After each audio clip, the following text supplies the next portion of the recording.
Hi friend, welcome back to my channel. আবার চলে আসলাম তোমাদের মাঝে নতুন একটা ভিডিও নিয়ে। আমি পিঙ্কি, আমার চ্যানেলের নাম হচ্ছে পিঙ্কি ব্লগার। তো যারা আমার ফেসবুক পেজ দিয়ে দেখছো তো আরও হৃদয়। তো চলো বন্ধুরা, আজকে দিনটা দেখো কি দিয়ে শুরু করলাম। তো চলো আজকে রান্নাবান্না দিয়েই শুরু করলাম। এই দেখো মটন, তোমাদের দাদা দেখেছো কি সুন্দর মটন নিয়ে এসছে। আর এদিকে দেখো কাতলা মাছ নিয়ে এসছে, আর হচ্ছে ইলিশ, আর এই দেখো পুঁই মিটুলি। ওই পুঁই মিটুলিটা কিন্তু আমাদের গাছের এদিকে বাঁধাকপি। তো আজকের মেনুটা দেখতেই পেলে তোমরা। তো আর হ্যাঁ, আজকে কেন এত আয়োজন জানো? আজকে আমার বোন আসবে তার জন্য। তো যাই হোক, বোন এসছে ওই বাড়িতে অনেক দিনই, তো আমাদের বাড়িতে এই প্রথম আসবে। প্রথম বলতে এইবার এসে, তাই মানে একবারও খাওয়া দাওয়া করেনি, একসঙ্গে করিনি, তো তার জন্য। তো যাই হোক, প্রথমে আমি মটনটাকে কী করলাম, প্রেশার কুকারে একটু সিটি মেরে নিলাম। তো তাহলে না বেশ ভালো হয়, তার জন্য। তো এক একজন এক এক রকমভাবে রান্না করে, তো আমি আজকে এইভাবেই রান্না করলাম। আর আমার বোন এসছে প্রায় অনেক দিনই হয়ে গেছে। ওই ছেলের যখন শরীর খারাপ ছিল না, তো তখনই এসেছে। তো ছেলের শরীর খারাপ শুনেই এসেছে, তো তার জন্য তৎকাল কেটেই চলে এসছে। আর এই আসার পরে এসছে অনেকবারই, কিন্তু একবারও খাওয়া দাওয়া করেনি। আর খাওয়া দাওয়া করবে, মন মেজাজও ভালো ছিল না, আর তো সেভাবে হয়েও ওঠেনি। তো আজকে ভাবলাম বৃহস্পতিবার আছে, ছুটি আছে সবার, ওর দাদাভাইও বাড়িতে আছে, তো সবাই একসঙ্গে খাওয়া দাওয়া করি। মা বাবাকেও বলেছিলাম, কিন্তু ওরা আসবে না।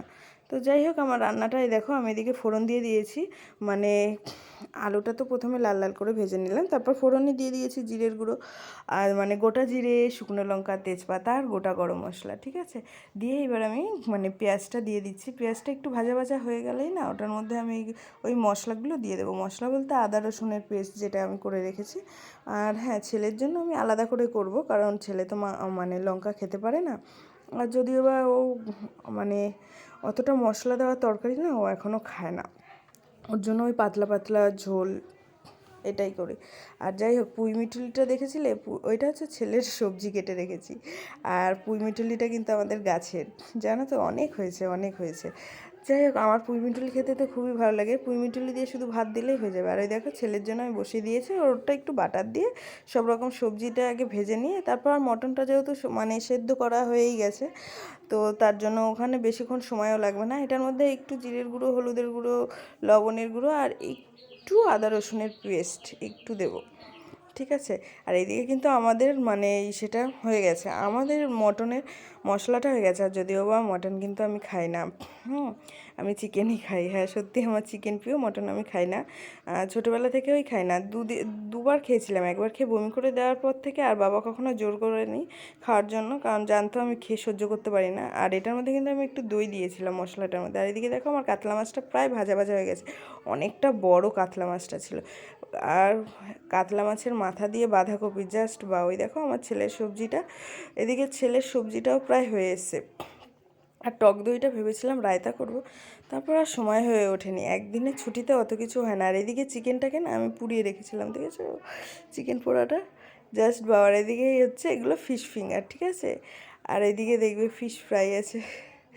তো আয়োজন করার চেষ্টা করেছি, অত হয়তো করে উঠতে পারবো না, পারিনি, বেশি একটা পদ করিনি। এদিকে ছিল মটন কষা, এদিকে ছিল ফিশ ফ্রাই, আর এদিকে ছিল তোমার বাঁধাকপি, আর ছিল হচ্ছে আমাদের গাছের পুঁই মিটুলি। তো এটা দিয়েই দুপুরের খাওয়াটা কোনো রকমে সারা হয়ে গেছে। আর টক দইটা না পরে আর রায়তা করিনি, ওটাকে এমনি দিয়েছিলাম খাওয়ার জন্য। যেহেতু আমার মিষ্টিটা আমি জাস্ট লাইক করি না, মিষ্টিটা আমার একদম ভালো লাগে না। আর আমার বোনও মিষ্টি ভালো খায় না, মানে আমরা না মিষ্টির পোকা না, আমার একটু ঝাল ঝাল। আর এদিকে দেখো মটনটা আমার রেডি হয়ে গেছে, দেখেছো, উফ লাল টকটকে। কেমন লাগলো আজকের ভিডিওটা? যদি ভিডিওটা ভালো লাগে অবশ্যই লাইক, কমেন্ট, শেয়ার, একটা সাবস্ক্রাইব করে দিও। তো চলো, দেখা হচ্ছে নেক্সট ভিডিওতে। আর শশাটা দেখেছো কেমন সুন্দর করে কেটেছে? এটা কিন্তু তোমাদের দাদাভাই কেটেছে, আমি না। তো চলো।